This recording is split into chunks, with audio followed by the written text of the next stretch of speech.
And then the Archbishop said, "That's not an open."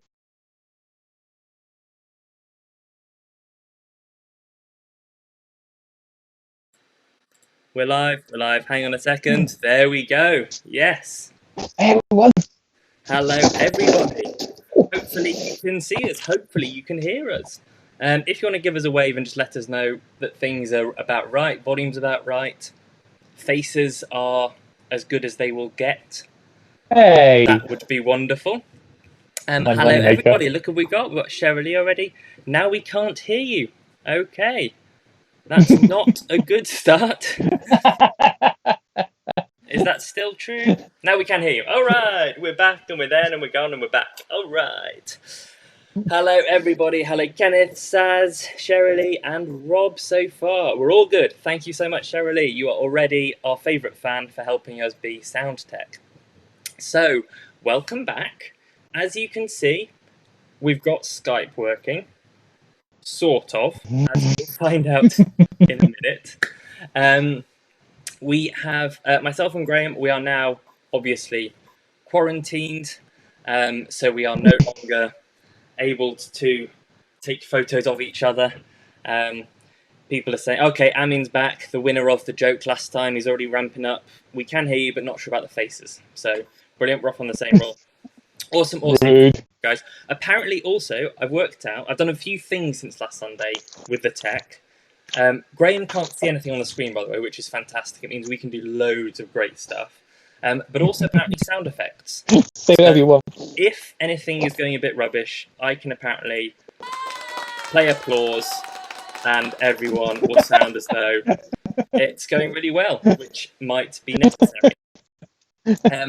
Okay, so obviously we promised a few things today. We promised, Graeme, what did we promise? I didn't promise anything. At best, I promised turning up. Brilliant. So Graeme's promised turning up, which he has. So we're already Here I am. doing a lot better. Graeme, whereabouts are you? I'm in my dark shed. And you are drinking? Yeah. Ilford Rapid Fix. It's cheers, everyone. Really remember we said about the live video being like we can't edit stuff out? Oh yes, sir. It's fine. It wasn't. It's just vodka. It's just neat vodka. It's just nothing vodka. to worry about. That's absolutely legitimate. Okay, brilliant. So what we promised some escapism. We promised some entertainment. We promised zero education. To be clear, Can do. We were not going to educate anyone on film photography. There's some brilliant people who are, by the way. I don't know whether you caught John Whitmore's live stream this morning from his dark room, but that looks very promising for people looking to learn things. This is not what this is for, absolutely not. And we're not going to mention the C word all hour, Graeme, are we? What? Cock? Again, editing, but not as bad as it could have been. No, you should have told me that before I drank the fixer / vodka. Cross-process, that was the C word. Thank you. The one joke we practiced. But fortunately, it's not just us here.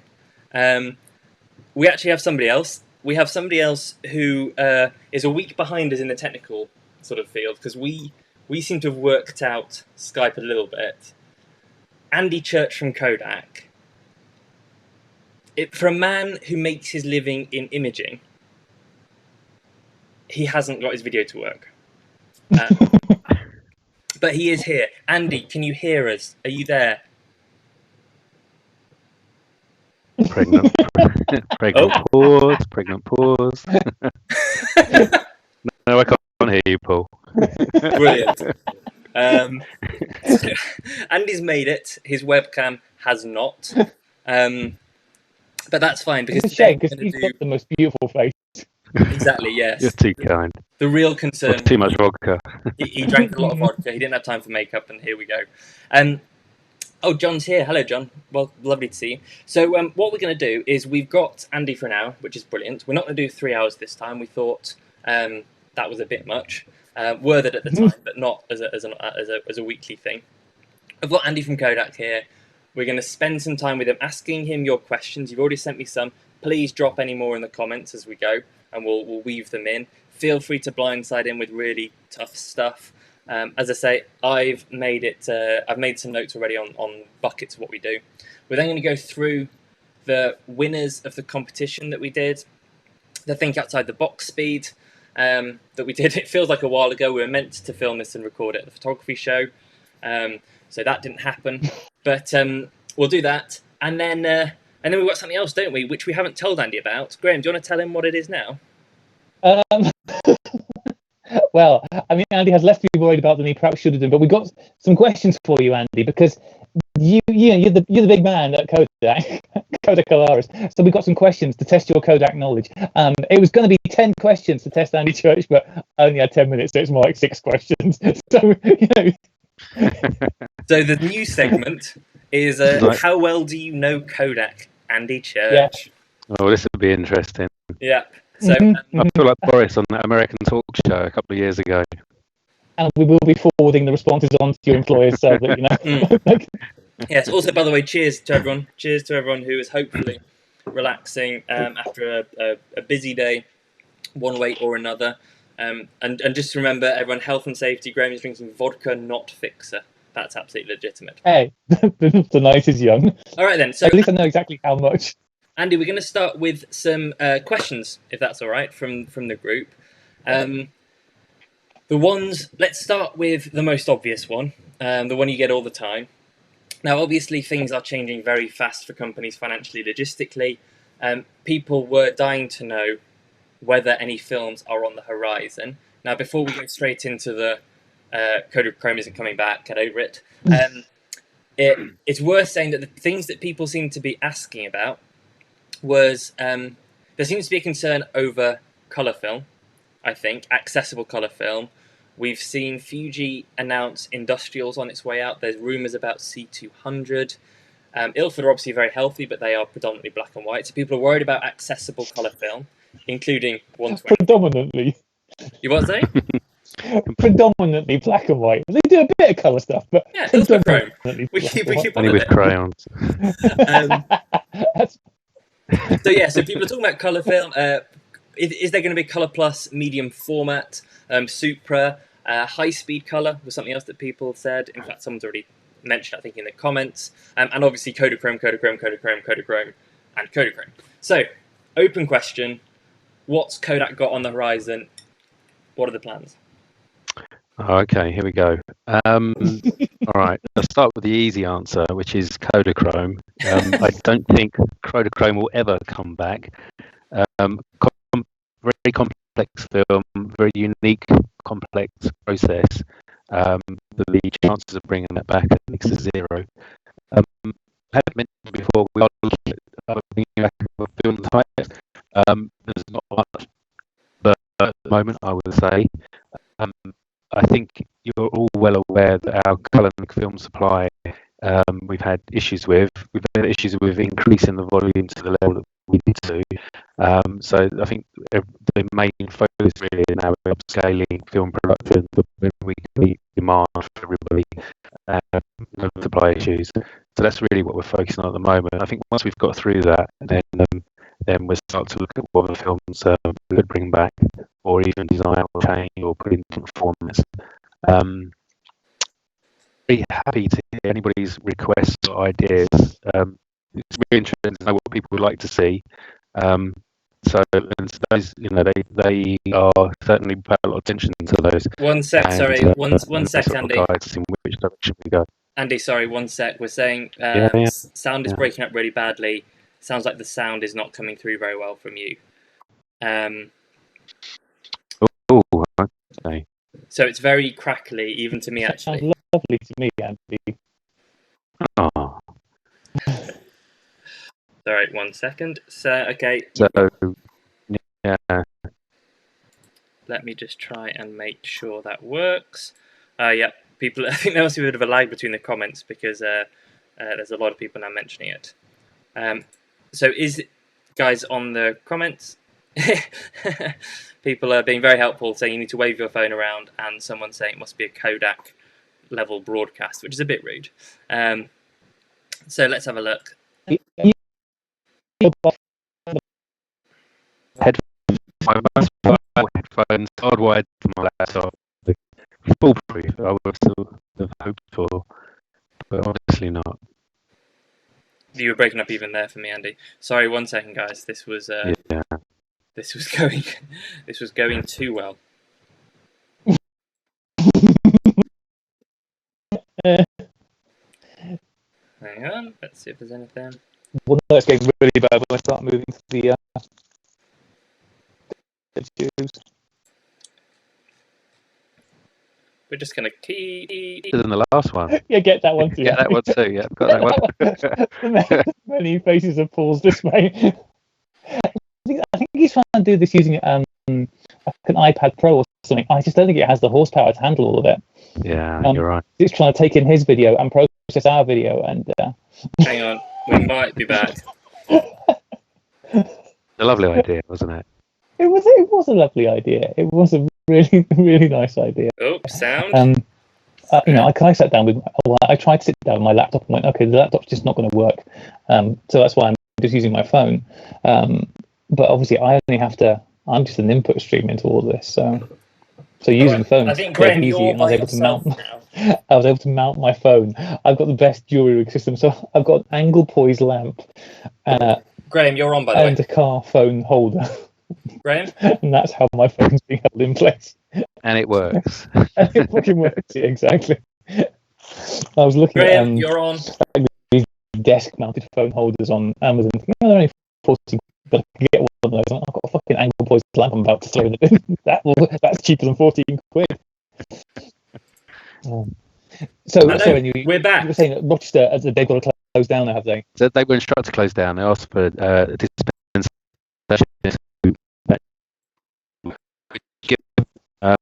So probably this will go close direction. Colorado, we should film the Colorado warehouse. So we're shipping out there into Stuttgart. And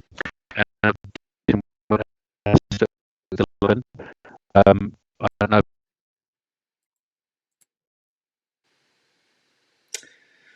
So, Skype's going well.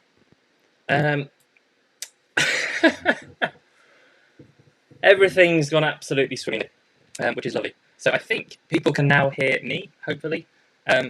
People can hopefully see me.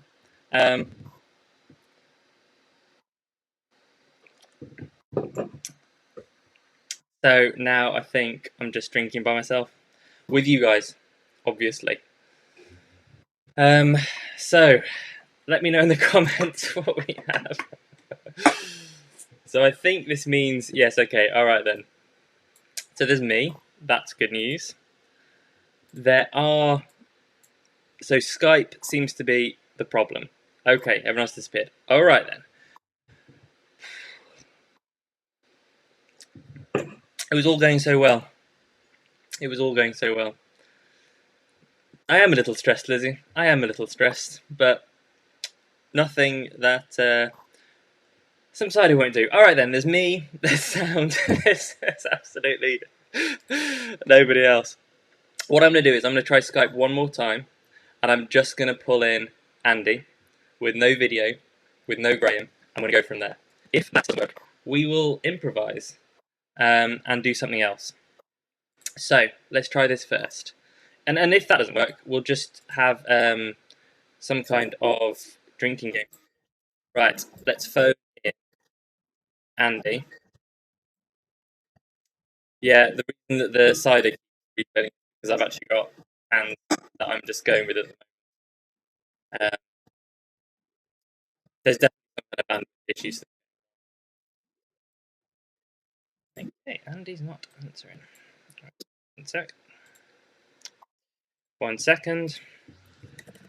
I'm just going to let them know, guys, it isn't working altogether. Andy, hang up, and I'll call you. Right then, okay. So sorry about this, guys. This is absolutely an absolute car crash.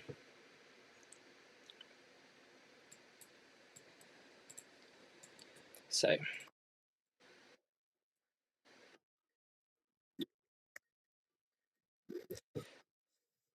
Okay then. Did everyone see John's video earlier? While I'm trying to get hold of them. It's entertaining. It is something. It is something. All right then. Andy has hung up in the other one. I can see that's happening. Oh Jesus. Yeah, I mean this is the good thing, right? This isn't as bad. Hello, Hello. Andy. Can you hear me? I can hear you, yes, yeah. Okay, we have Andy. We don't have Graeme. Maybe that's a good thing. We have a big Skype button. Can everybody hear Andy? Hello, everyone. Please. Right, Andy, yeah, tell us a story. Oh, where were we? I've just been talking about so many other things with Graeme. Yes, you were asking about films returning, weren't you? And I was saying that what we were doing is working primarily to increase our capacity so that we have a smoother supply to the market, and then we will come back and circle back and look at what films we could recreate, reintroduce, different films in different formats. Very keen to know people's ideas. So, yeah, and just feel free to contact us in any way, really. Either via Paul or if you go to our website, there's a pro film communication button where you can send us little notes and we'll pick them up and collate them and see what you're interested in. Brilliant. Okay then, super helpful. Someone's actually pinged a couple of questions as we've talked now. So Arild Higgs has said, question to Andy, what sort of time frame is Kodak looking at with catching up with production? So how fast do you think it'll be before things are back to normal? So there's two. Well, so the coronavirus issue has kind of changed all these sort of all bets are off really. But that said, we are still working. So there's two key changes that we're making. May possibly a third one may be required. We should see a big benefit come the summer. So sometime this summer, it's difficult to be precise about these timelines. We should see a significant improvement. And then roughly this time next year, a big infrastructure investment will have been made. That should start to realise, and that should enable us to meet pretty well most of the film demand that exists today. In the summer, there's two step changes really. Something will happen in the summer that then improves for the future, assuming everything else in the world. So we're looking at midsummer, and then about in a year's time. And I hate saying these sort of timelines things because as soon as you say them, it's rule of Murphy's law or whatever you call it. Things will change and it'll all go back again. I've been caught with that once before. You will remember, but that's as things stand today, certainly. No, that makes sense. Another one that's coming that's quite specific, and it plays it on earlier. Gold or Colour Plus in 120. Would that be possible? So this is back to the cheap colour film idea, but in medium format.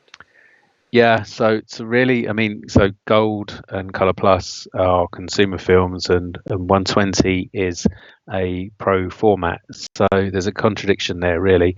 But it is something that has come up before. Pro Image has also come up as something they'd like to see in 120 format. It's certainly feasible. So yeah, it's something we could look at doing. So it's not something I'd rule out, put it like that. Okay. Yeah, because I think that world of sort of medium format being pro, 35mm being consumers, the world's probably moved on a little bit because a lot of people who just enjoy photography have moved into medium format as it becomes a bit more of a niche. Yes. Yeah. Okay, then another one that's come in. This is quite helpful that does it. And Charity says, thank you so much for that response. That was brilliant. Andy, while probably all of us acknowledge the need for the January price hikes, has there been a noticeable dip in demand since? Has it remained steady? Has it grown? Or is it too early to tell? I'd probably add. Yeah, so just one other comment on the 120 format for Gold and Colour Plus. So just, I'm not sure people are aware, but we actually coat 120 on a different film base. So we use a slightly different modified film base, different thickness. So when we did that, we'd need to have enough volume to be able to, finish enough film at that different size. So that it's one of the reasons behind making it a viable decision. In terms of the price increase, that was a shockingly large price increase, but it happened for good reasons really, in terms of securing the future of film and being able to put investment in to fix the supply issues that we've got. and very interestingly, so yeah, I can see that the demand instantly returned. So many of our orders were cancelled down because we had lots of back orders, but within 4 weeks of the price increase, our back orders are back up to the same level. So you never know about sell through. It will be interesting to watch that and see how sell through goes. So as you fill film into the supply chain, if the supply chain is empty, that's the easy thing, and then the supply chain has to get it onto the end customers. And if that goes out at the same rate, the reorders come back in. So it's a little bit early on that, and the coronavirus hasn't helped us because that has taken it's broken the supply chain in certain parts of Europe and the world. So. But I think the demand hasn't really changed, and that's tremendous news. No, that's definitely true. Then another sort of group of questions came in around around the sort of the cine film. Obviously, Cinestill's a fantastic brand, and you wouldn't want to just replace what they're doing, which is really well. But clearly, there's also a lot of excitement around shooting movie film, and people are asking, do you have plans to sell Remjet removal, or do you have plans to sell some of the Cine stocks with Remjet removed yourselves, rolled into 35mm or 120 or anything like that? So at the minute, no, I would say it's something that we could do, but we haven't got plans to do it. Cine still do it today, as you know, and we're hoping that kind of meets the need of the market as things stand. So that's something that they do, and we could look at doing, but we haven't got any plans to do, certainly. Got it. And then the other one that people were pushing at was slides. So obviously, we've had Ektachrome, which is fantastic. You answered the Kodachrome question. I don't know whether people could hear it, but it's the that chemistry is no longer existing. But in terms of expanding, so Joshua's written in, and there's a couple others I've seen as well. Are there plans to expand slide film either into high speed? Well, in fact, probably high speed is what Joshua's asking for, because people were saying obviously Kodachrome is 64. But Ektachrome is brilliant, but it's 100 speed. Is there an idea about something that's then faster? Yeah. So at the minute, no. We got Ektachrome out in 35mm format in, when was that? September 18, wasn't it? And then we got in December 19 in 120 and sheets format, 4x5 sheets. 8x10 sheets is a format that's on the way.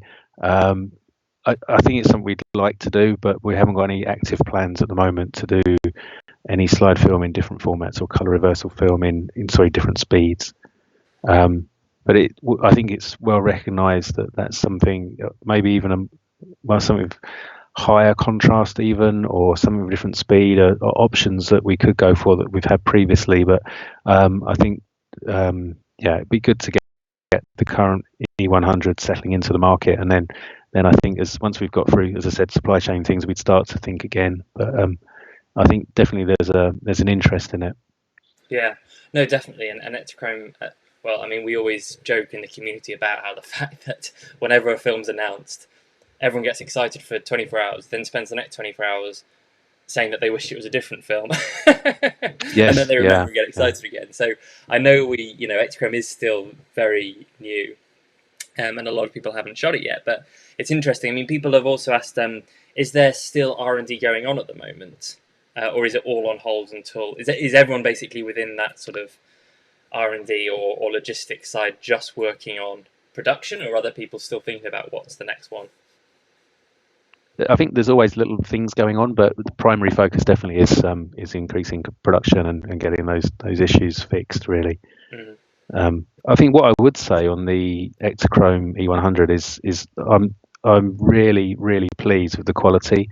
I don't know how many people have had a chance to shoot it or even see it and hold it, but the fineness of the image, the fineness of the grain, and the colours you get are really striking. So I couldn't have been more pleased with it, and the responses that we've got from people that have used it.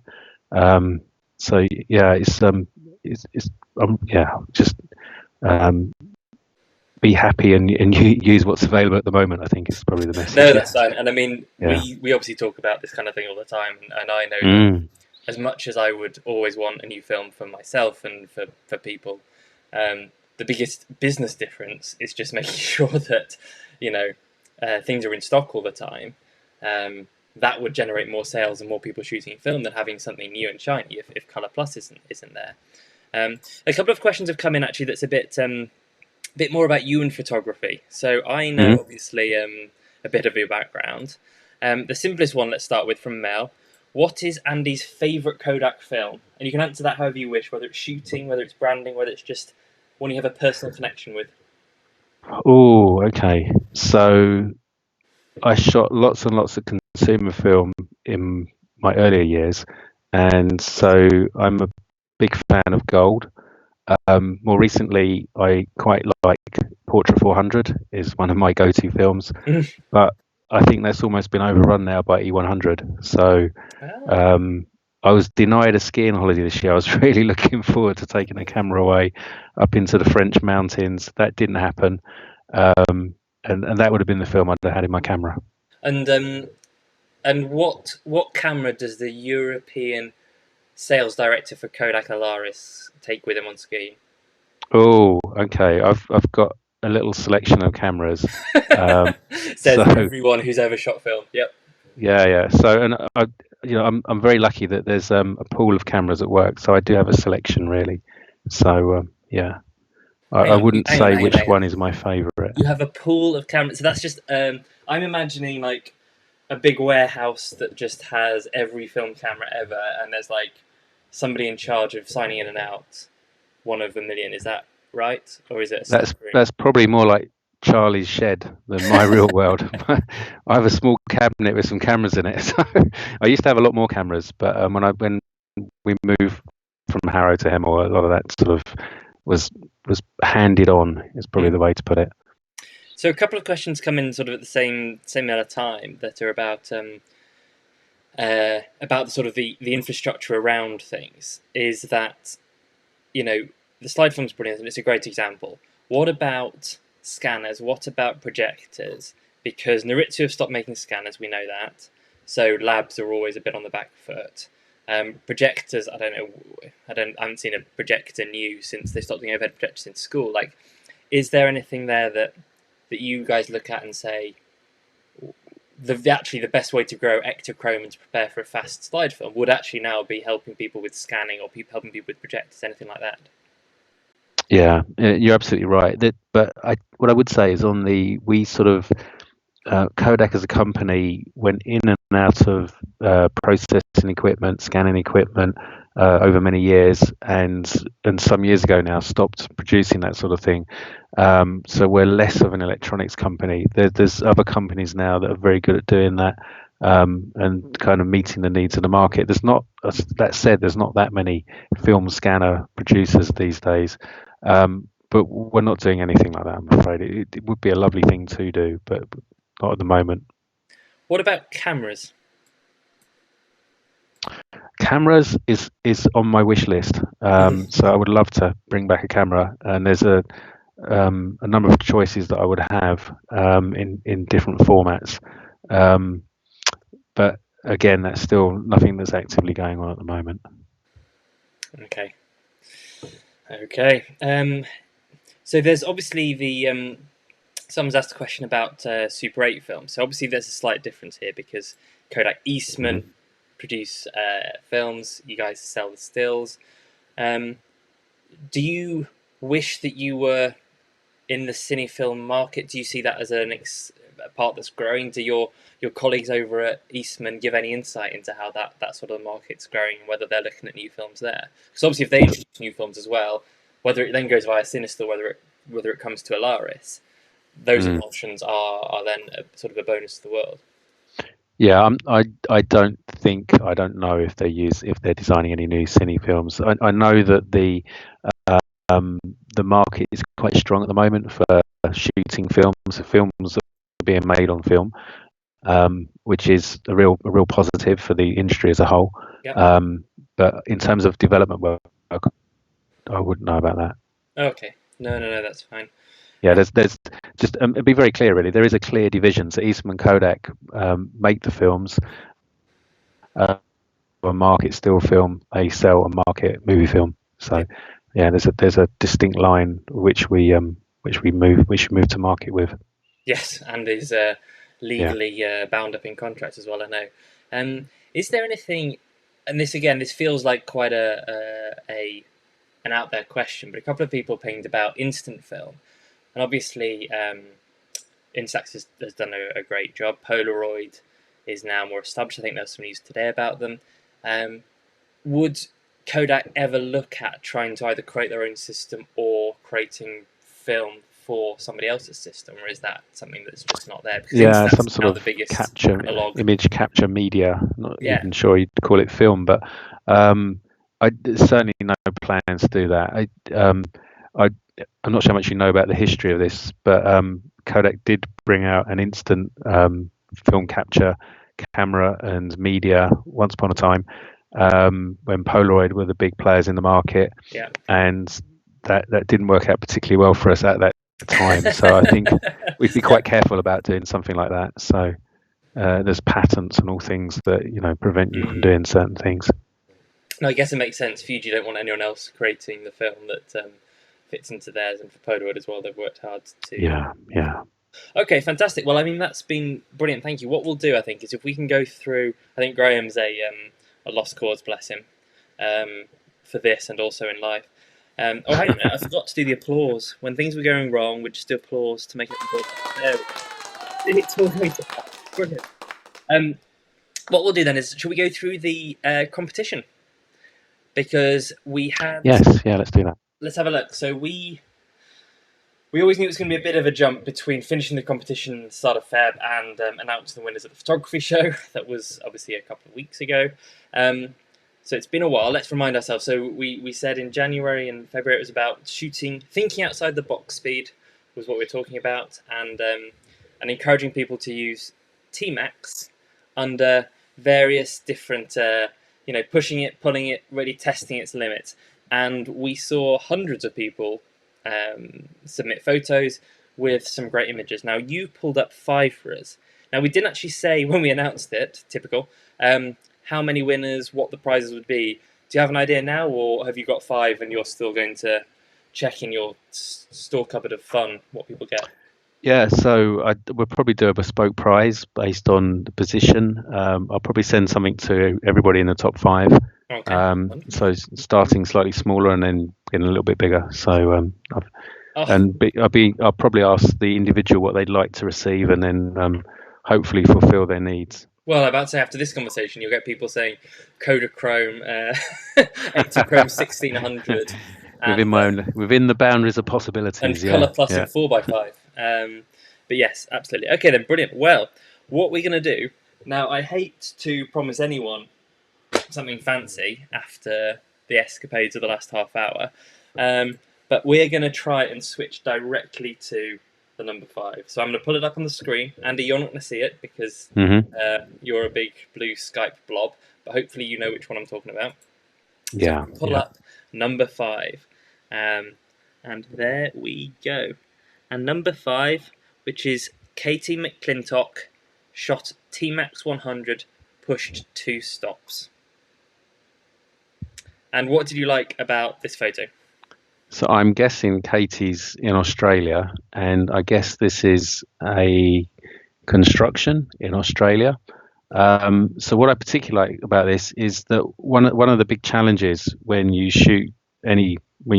capture an image on film is in low light conditions. There's not much light to expose the film with.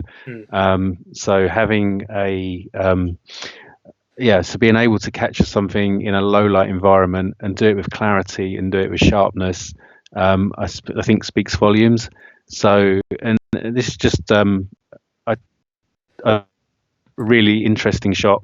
So there's detail there. The lighting's really good, and there's lots of clear definition and clarity. No, I think that's great. We've had someone come in. We've had someone come in and say it's Melbourne very confidently. So hopefully that's true. Yeah, no, definitely. I mean, I don't know whether you had planned to be in this situation with a 100 speed film, whether it was forced upon her, but it's definitely absolutely gorgeous. Okay. All right, people are loving the composition, the circles, and then the strong arch. And yeah, you're right. The match of detail with it is awesome. Okie dokie. Yeah. On And I to think the know-how and the ability to shoot it, and then to shoot it as a faster speed film, and then to push it 2 stops in the process, to get that to work and come out with that that level of quality is really good. yeah. All right then, moving on to the fourth number 4 in the rankings, shot by Tim Massey. Again, it's pushed 2 stops, but this is T-Max 400, and obviously this is a low light situation for sure. What drew you to this one? Yeah, so again, very much a low light situation, but it's sort of center stage in low light. Sorry. So yeah, you've got an interesting sort of background which is faded away. You've got the central character in the middle, which is got slightly more light on, and but there's a sort of a cloudiness to the background which gives it an element of mystique as well. So it comes together as a really good image shot in tricky low light conditions. Yeah, definitely. I mean, I love the fact that the detail on the guy is incredible. Like, you can see the vein on his forehead, and the fact his shirt is well lit as well. If you removed him, you wouldn't be surprised at the background. It's really grainy, really soft focus. There's a bit of movement blur, and even his raised hand seems to be a different plane. So Yeah, and I'm sure that the ambient room or the lighting in the room has helped, but the way it's come together, it just works really well. So you can see the trumpet and different instruments just lingering in the background, saxophone hinted there. at, So yeah. it's good image. Brilliant. Okay, yeah, people are loving it. The grain, how the singer is pulled out. Yeah, it's just really powerful. Okay, on to number 3, and here we go. We've got medium. So it's T-Max 400 push 2 stops again. This is medium format. Rickard Lindvall. Very different style to the previous one. What did you enjoy here? Yeah, common theme really, but this was the theme of the competition in many ways. So this was again another low light scene, but taken so it gives a sort of dark, eerie, atmospheric image. But there's a really good sharpness as well on the key sort of on the central part of the image, and the reflection in the water looks really sharp. So it's just I think a sort of an atmospheric image that you wouldn't get during the day. It has to be taken in low light, but the way it's come together as a sort of compelling image with just the atmosphere in it, it does look something like from a sort of a horror movie scene almost. Yes. But yeah, it gives again a really nice image. Again, you can see like that central house jumps out at you, but actually when you look, it's partly because like the house just to the left has a dark wall, so it's sort of the choice. It's not like there's a beam of light hitting that necessarily. It's the choice of which one to focus on. I just love the sky detail as well. The sky on one side, the water on the other makes it more interesting.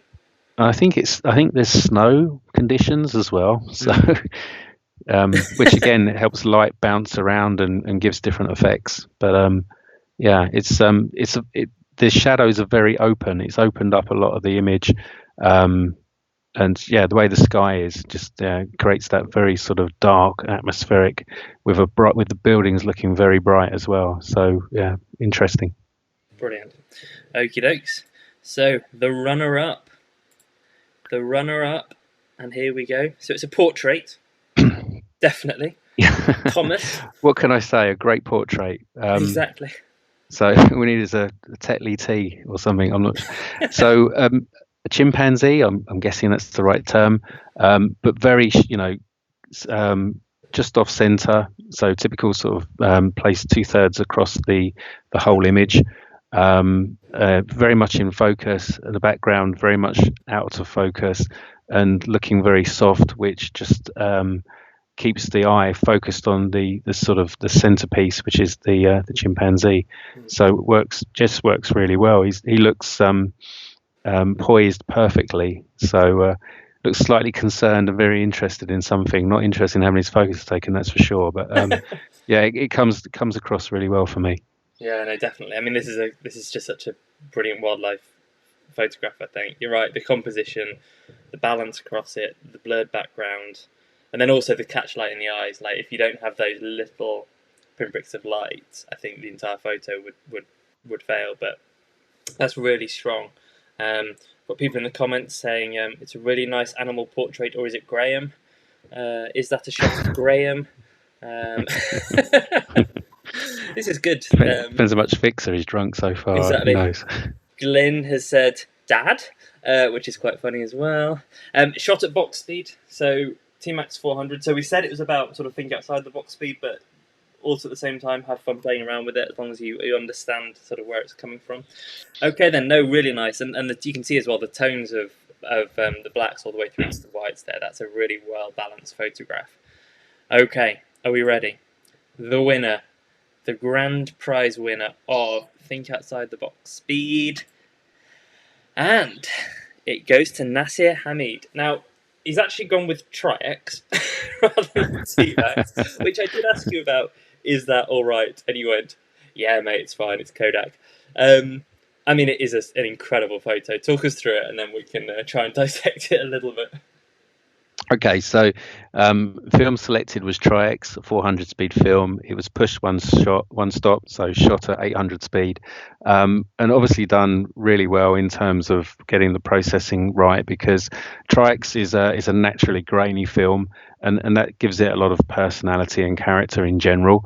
And I think that comes through, but there's no really strong grain, which shows that it's been processed well. It's not under processed, even though it was shot as a higher speed film.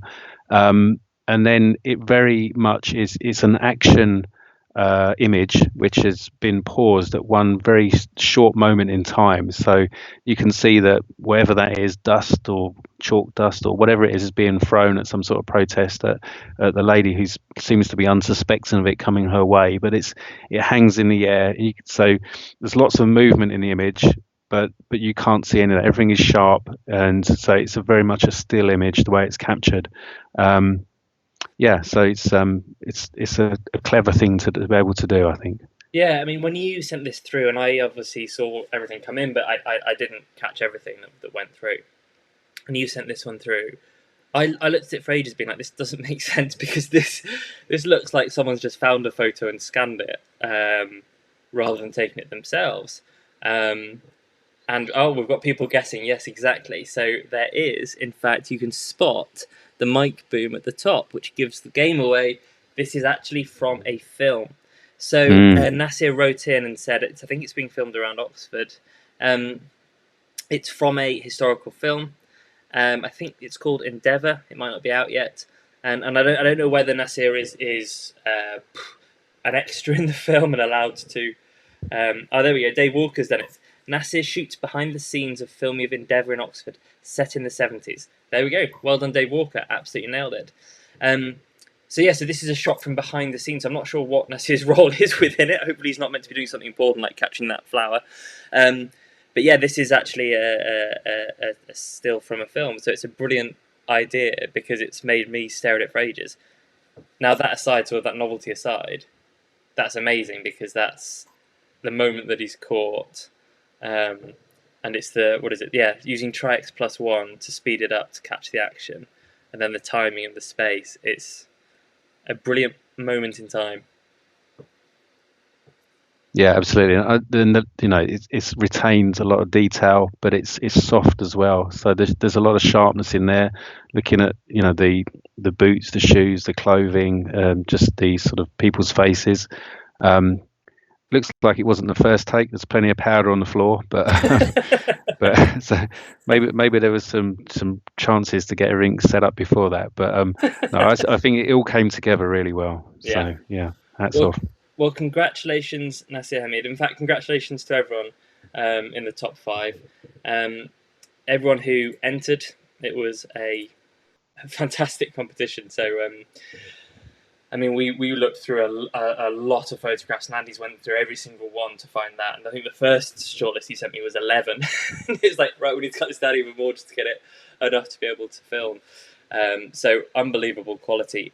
I think what was really nice is that also seemed like a lot of people really got stuck into the testing things. Now, we said, I think when we were on Sunny 16 talking about the competition for the first time, it was we said, well, we've never seen any examples of anyone pushing P3200 by a stop. And there were people submitting ones that were pushed 3 stops. Although, of course, you've always said P3200 isn't pushing. But we're not going to get into that. We're not going to get into that. So, all right, we've got 9 minutes left. There's a few questions that are still coming through. Guys, write any questions in the comments now, and we'll make sure we catch them all while we've still got Andy. There's one that's coming from Matt. So, this is one that another one we went for to your bosses. What is your favourite non-Kodak film and why? Favorite non-Kodak film and why? Do you know what? I really don't know, and I'll tell you for why. Because I've always had access to film, so I've never felt the need to dabble outside of what's readily available to me. So that's probably a disappointing answer, but that's the real truth of it. So there's never been a film that you've looked at or that's been launched or you've seen a photo taken on it and been like, oh, do you know what I've seen? And I would never diss another manufacturer's film, and I would honestly have seen so many great images. And I think some of the images we've seen in previous competitions that were shot on another manufacturer's reversal film looked really good. There's plenty of good images out there. There's loads of good films. To call one out, I don't think I could. No, that's fine, because I remember when we did the Ektachrome summer competition. Yes. And I hadn't sent you which films it was on because we assumed it was Ektachrome, but of course people could write in what they were. And one of your top 3, I think, was Velvia, which, in fairness, we still put through. Paul. we still put it through, but yeah, exactly. Okay, then here's another one that's it's from Marina, who did her own fantastic live stream earlier to do with scanning on a Noritsu, I think. What is the biggest mistake you've done while shooting film? I could tell you a long story, some short ones as well. I've had the misfortune of going to Africa and touring around 4 countries and not knowing that my shutter wasn't working. So I've pushed the button every time, wound the film forward and heard a click and been very pleased and probably lost 2.5 rolls of film. So that was, and that you don't know until you process it. And that was very painful. And what photos were they? A complete mix of things. And if we had more time, I'd tell you some long stories about being accused of being a spy and all sorts of things. And be very careful if you visit certain countries in Africa where they're quite keen to make money at you at the border. So, but I wasn't a spy, and I hadn't taken pictures of military installations, but my camera shutter did break down during that trip. So, Oh, that's strange. Actually, it reminds me of it was Tanzania, actually, so it was also Africa. I went to Tanzania with an Olympus OM1 that had been reliable for 3 or 4 years. And when the photos came back, half of the photo was out of focus on about half of the photos. Which you had something on the lens, did you, or something? Or? No, because it wasn't the lens. It wasn't related to aperture. It wasn't related to the lens. I went to a couple of different places to try and work out what it could be. And it was only because the pressure plate, it's basically something with the pressure plate, but it was only when I spoke to PPP Repairs, he said something like, it's when the pressure plate catches sometimes, but it's related to shutter speed rather than aperture, which is what I've been playing with. But it's one of those, again, where it comes back and it was absolutely devastating, but it's already gone. So there we go. That was fantastic question, Marina. Thank you so much. People are very much empathizing with you in the comments. I think everyone's had an experience like that. Someone's had it with Minoltas. Looks like it's quite bad as well. Okay then, well, I think we're probably going to try and wrap that up. We had some fun activities planned with Graeme as well, but I'm not going to try and do it without my sidekick to hand. Thanks so much for coming on. Huge apologies for the technical mistakes that have stopped it from being quite what we'd originally planned. But you've been brilliant. In fact, let me do the applause. Party noise. Oh no, that was pathetic. Right, applause. There we go. Thank you so much, Abby. Brilliant. Thanks so much for everyone who's joined in. Yeah, and thank you for everyone who entered the competition. And I'm looking forward to reaching out to the winners in particular.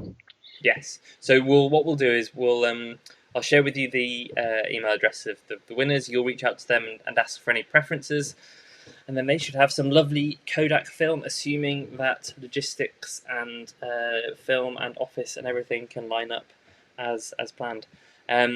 Well, once again, thanks so much. I better go and phone Graeme and make sure that he's not just sat there drinking vodka/fixer in the dark shed by himself this entire time, hoping that we'd phone him back.